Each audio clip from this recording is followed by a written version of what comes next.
Guys, this is Kiara and welcome to all in our channel. Today we will learn the Pakistan resolution and Krebs mission and quit India movement and Rajgopalachari formula. First our topic is Pakistan resolution 1940. The All India Muslim League was a political party established in 1906 and was formed in Dhaka in British India. All India Muslim league जो थी वो एक political party थी जो establish हुई थी 1906 में ढाका में. Muslim League demanded for the separate nation in 1930 for the very first time. और मुस्लिम लीग ने पहले तो वो डिमांड नहीं कर रहे थे, स्टार्टिंग में उन्होंने डिमांड नहीं की थी कि हमें सेपरेट एक स्टेट चाहिए, बट उन्होंने 1930 में वेरी फर्स्ट टाइम उन्होंने डिमांड किया सेपरेट नेशन का. Third point is Muslim League passed a resolution in 1940 in which League demanded for the separate states where Muslims were in majority like northwest and eastern part. Muslim League ने एक resolution pass किया था 1940 में जिसमें उन मुस्लिम league की demand थी कि उन्हें एक सेपरेट स्टेट चाहिए जहाँ जहाँ पे मुस्लिम्स की मेजॉरिटी हो, जैसे कि एग्जांपल नॉर्थ वेस्ट में एंड ईस्टर्न पार्ट में. अब आ जाते हैं क्रिप्स मिशन 1942 में. Cripps mission came to India in 1942 to bring the constitutional proposal for the India and its head was sir Stafford Cripps. Cripps mission 1942 में India में आया था कॉन्स्टिट्यूशनल प्रपोजल लेकर एंड इसके हेड थे sir Stafford Cripps. But there were some other reason of the Cripps mission for which it came to India. वैसे Cripps mission जब आए थे उन्होंने रीज़न दिया था कि हम कॉन्स्टिट्यूशनल प्रपोजल लेके आए हैं इंडिया में, ठीक है, इंडिया के लिए. बट क्रिप्स मिशन इंडिया आने का कुछ और मोटो था, मेन मोटो कुछ और था उनका.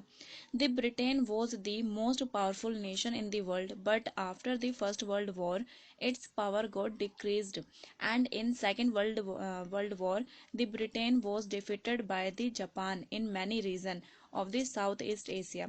अब क्या था कि ब्रिटेन वैसे तो नेशन में काफ़ी ज़्यादा पावरफुल था, लेकिन after the first world war उनकी पावर डिक्रीज हो गई थी, कम हो गई थी काफ़ी, ठीक है. एंड सेकेंड वर्ल्ड वॉर में ब्रिटेन जो था वो जापान से कई रीजन में हार चुका था, ठीक है, साउथ ईस्ट एशिया के कई रीजन में वो हार चुका था जापान से.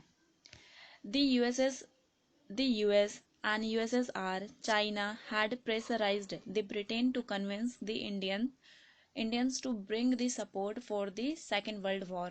अब यहाँ पे यूएस, यूएसएसआर एंड चाइना ये सब उस पर प्रेशराइज कर रहे थे ब्रिटेन पे कि जाओ इंडियंस को कन्विंस करो और उनका सपोर्ट लेके आओ सेकेंड वर्ल्ड वॉर के लिए, ठीक है. एंड ये मोटो था उनका यहाँ पे इंडिया आने का, इंडिया में कहते हैं कॉन्स्टिट्यूशनल प्रपोजल लाने का. एंड नेक्स्ट है Indian nationalist leader knew the real reason behind the Cripps mission arrive in India. और क्रिप्स मिशन के इंडिया आने का क्या मतलब रीज़न था, ठीक है, इसके पीछे का रीज़न इंडियन नेशनल लीडर्स जानते थे. The nationalist leaders were agree for their support. अब यहाँ पे जो नेशनलिस्ट लीडर्स हैं वो एग्री हो गए थे, ठीक है, हम तुम्हारे सपोर्ट मतलब तुम्हें सपोर्ट करने के लिए तैयार हैं. But they put some condition before them. मतलब स्टार्टिंग में मतलब उनको पता था कि वो क्रिप्स मिशन क्यों आया है यहाँ पे इंडिया में, ठीक है, तो वो रीज़न तो जानते थे, लेकिन उन्होंने बोला कि हम तुम्हारी एक ही शर्त में हेल्प करेंगे अगर तुम हमारी जो डिमांड्स है, कंडीशन है, उसको पूरी करो.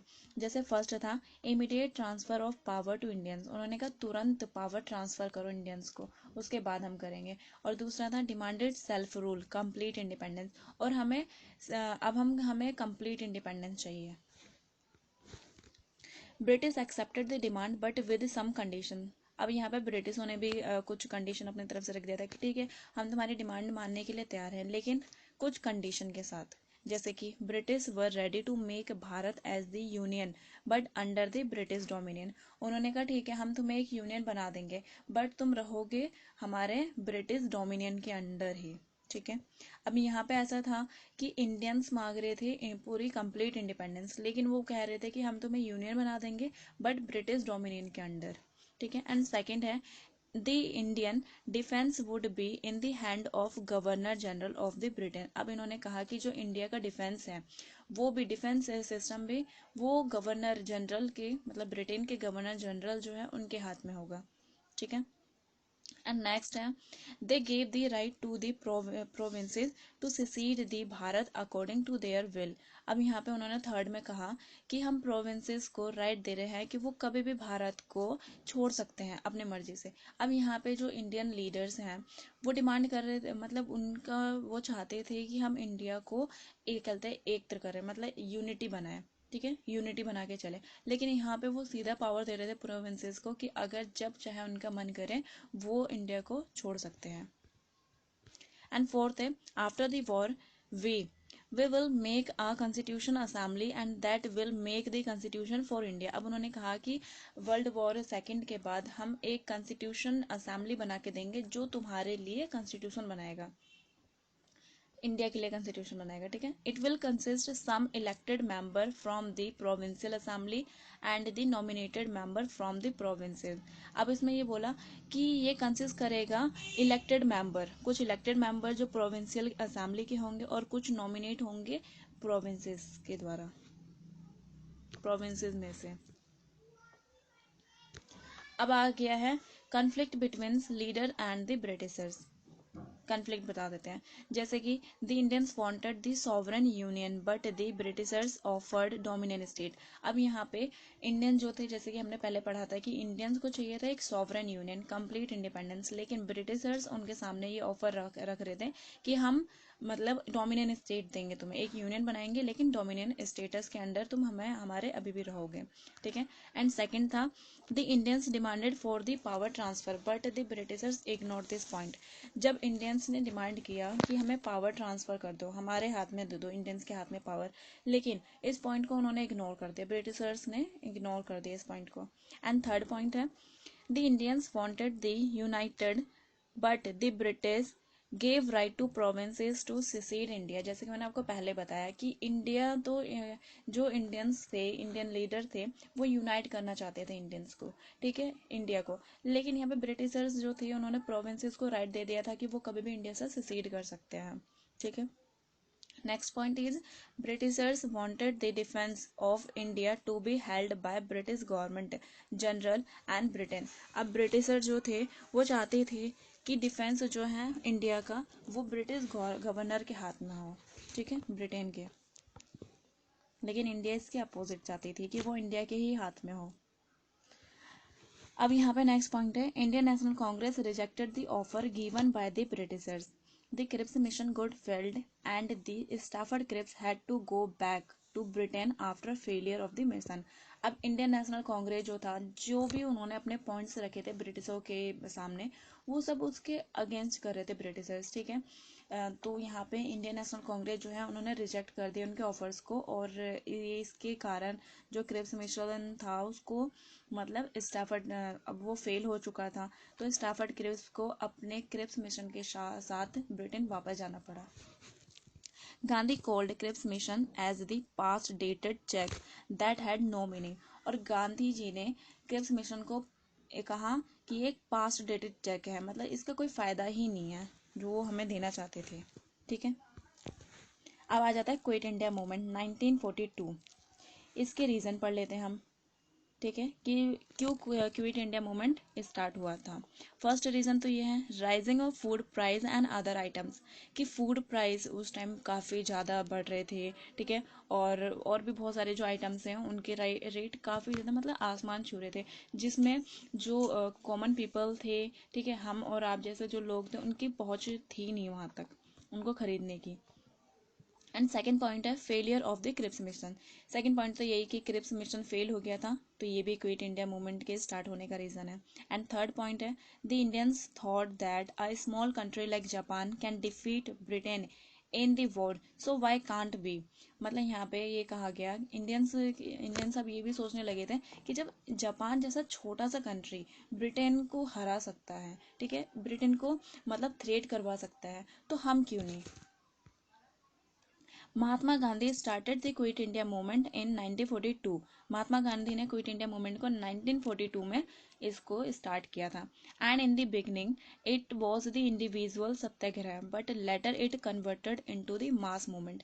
स्टार्टिंग में क्या था, जब स्टार्टिंग में इसको स्टार्ट किया गया था क्विट इंडिया मूवमेंट को, तो इसमें मतलब बहुत कम लोगों ने पार्टिसिपेट किया था, लेकिन धीरे धीरे इसमें ज़्यादा से ज़्यादा मतलब सब लोग जो थे वो पार्टिसिपेट करने लगे थे।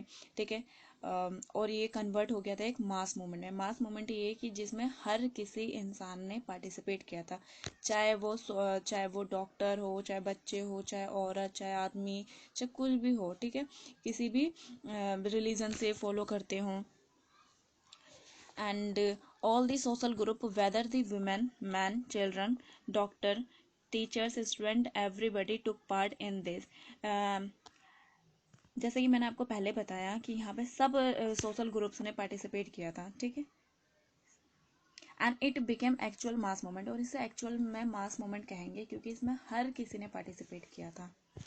And next point is, it was the first time every section participated in the movement. Now Britishers got understand they can't survive in the India for long. अब यहाँ पे ऐसा फर्स्ट टाइम हुआ था जब सब ने मिलके पार्टिसिपेट किया था और प्रोटेस्ट किया था ब्रिटिशों के अगेंस्ट। ठीक है, तो अब ब्रिटिशों को समझ में आने लगा था धीरे धीरे कि अब उनका इंडिया में ज़्यादा टाइम तक सरवाइव करना ये पॉसिबल नहीं हो पाएगा। The people broke the symbol of the British power, railway tracks, cut the telephone lines, set fire the government records, etc. अब यहाँ पे लोग जो थे उन्होंने अब दंगे करना स्टार्ट कर दिया, वायलेंस करना स्टार्ट कर दिया था। उन्होंने ब्रिटिश के जो सिंबल्स थे उनको तोड़ने लग गए थे। ठीक है, और ब्रिटिश पावर के जो सिंबल्स थे उनको तोड़ने लगे थे, रेलवे ट्रैक्स को तोड़ दिया था, टेलीफोन लाइन काट दी थी, उनके जो गवर्नमेंट रिकॉर्ड्स वगैरह था उनमें आग लगा दी थी। And in its reaction British charged lathis and tear gas on the revolutionaries in which more than 10,000 people were killed। और इसके रिएक्शन में ब्रिटिशों ने क्या किया, उन्होंने लाठी चार्ज किया, टीयर गैस छोड़ दिए रेवोल्यूशनरी लोगों के ऊपर। ठीक है, जिसमें 10,000 से ज़्यादा लोगों की डेथ हो गई। People got more aggressive towards the Britishers and Gandhi started the fast unto death and Gandhi gave the slogan do or die। अब क्या था, अब पीपल और अग्रेसिव हो गए थे जब 10,000 लोग मारे गए थे उसमें ब्रिटिशों की वजह से। तब यहाँ पे लोग और एग्रेसिव हो गए थे। ठीक है, ब्रिटिशों के अगेंस्ट। तो यहाँ पे गांधी जी ने स्टार्ट किया था फास्ट अनटू डेथ। ठीक है, और अपने एक स्लोगन दिया था, डू और डाई, करो या मरो। अब आ जाता है Rajagopalachari formula. Next topic, it is also known as the CR plan. Rajagopalachari जो फॉर्मूला है उसको सीआर प्लान के नाम से भी जाना जाता है। When the Muslim League were demanding for the separate state, so there were many groups try to resolve that and the Rajagopalachari was one of them. जब यहाँ पे मुस्लिम लीग ने फर्स्ट टाइम डिमांड किया था 1930 में कि हमें एक सेपरेट स्टेट चाहिए। ठीक है, और 1940 में जैसे कि हमने पढ़ा था कि उन्होंने एक रेजोल्यूशन पास कर दिया था कि हमें सेपरेट स्टेट अब चाहिए ही चाहिए। ठीक है, तो यहाँ पे बहुत सारे ग्रुप्स थे जो इस डेडलॉक को, मतलब जो ये इंडियन नेशनल कांग्रेस और मुस्लिम लीग के बीच में ये जो डेडलॉक था कि हमें, मतलब मुस्लिम लीग जो थी वो सेपरेट वो चाहती थी स्टेट, तो इस डेडलॉक को रिजॉल्व करने के लिए काफ़ी ज़्यादा ग्रुप्स जो थे वो उन्होंने ट्राई किया था। ठीक है, उनमें से एक था Rajagopalachari formula, in which Muslims were asked the support to getting independence from the Britishers। इसमें राजगोपालाचारी फॉर्मूला में राजगोपालाचारी ने बोला कि तुम हमें सपोर्ट करो इंडिपेंडेंस को गेट करने में, हासिल करने में ब्रिटिश से। ठीक है, and Muslim were ask the support to formed the government in centre, और उनसे ये बोला गया कि तुम हमें सपोर्ट करो ताकि हम एक गवर्नमेंट फॉर्म कर सके सेंटर में। And on behalf of it Muslim were promise to get whatever they want, और इसके बदले में उनसे मुस्लिम से ये प्रोमिस किया गया कि इसके बदले में जो तुम्हें चाहिए तुम्हें मिलेगा, लेकिन तुम पहले हमें इन सब चीज़ों में हमारी हेल्प करो, जैसे इंडिपेंडेंस गेट करने में, एक गवर्नमेंट सेंटर में फॉर्म करने में। ये राजगोपालाचारी जी हैं। Muslim denied to form the government in the central level. They did not believe in the one nation theory, they believed in the two nation theory. अब Muslim जो थे इनको बिल्कुल भी विश्वास नहीं हो रहा था, क्योंकि उनको ऐसा लग रहा था कि जैसे इंडियन जो है वो मेजॉरिटी में है इंडिया में, ठीक है, और अगर हम इनकी हेल्प करेंगे तो हमारा मतलब वजूद ही नहीं रह जाएगा, क्योंकि एक ना एक दिन हमारी जो कहते हैं हम माइनॉरिटी में हैं, ठीक है, और एक ना एक दिन हम ख़त्म हो जाएंगे। तो इस वजह से उन्होंने इस मतलब इसको जो उनकी क्या बोलते हैं वो थी डिमांड थी, जो उन्होंने मुस्लिम लीग के सामने इसको पेश किया था, उसको मानने से मना कर दिया। उन्होंने कहा कि हम तुम्हारी हेल्प नहीं करेंगे सेंट्रल लेवल पे एक गवर्नमेंट फॉर्म करने में। और वो जो मुस्लिम लीग थी वो वन नेशन थ्योरी में नहीं, वो टू नेशन थ्योरी में बिलीव करती थी। Muslim League demanded for the separate states where the Muslim were in the majority. जैसे कि हमने पहले पढ़ा था कि जो मुस्लिम लीग है वो डिमांड कर रही थी सेपरेट स्टेट का जहाँ पे मुस्लिम मेजोरिटी में हो, like the northern west and the eastern part, ठीक है, जैसे कि नॉर्थन वेस्ट में और ईस्टर्न पार्ट में। But Congress put condition before them that the people of the eastern and north western will participate in the election and election will decide the future of the India. मतलब यहाँ पे लेकिन कांग्रेस ने एक condition रख दी उनके सामने। उन्होंने कहा कि ईस्टर्न एंड नॉर्थन वेस्टर्न जो पार्ट है वहाँ पे तुम इलेक्शन कराओ, ठीक है, उसके बाद इलेक्शन में जब लोग पार्टिसिपेट करेंगे और जो उसका रिजल्ट आएगा वो डिसाइड करेगा कि इंडिया का फ्यूचर क्या होगा।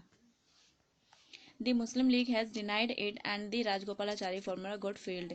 और मुस्लिम लीग ने इसे डिनाई कर दिया, इलेक्शन नहीं होगा, ठीक है, इसको लेकर उन्होंने मना कर दिया और राजगोपालाचारी ऐसे ऐसे फेल हो गया।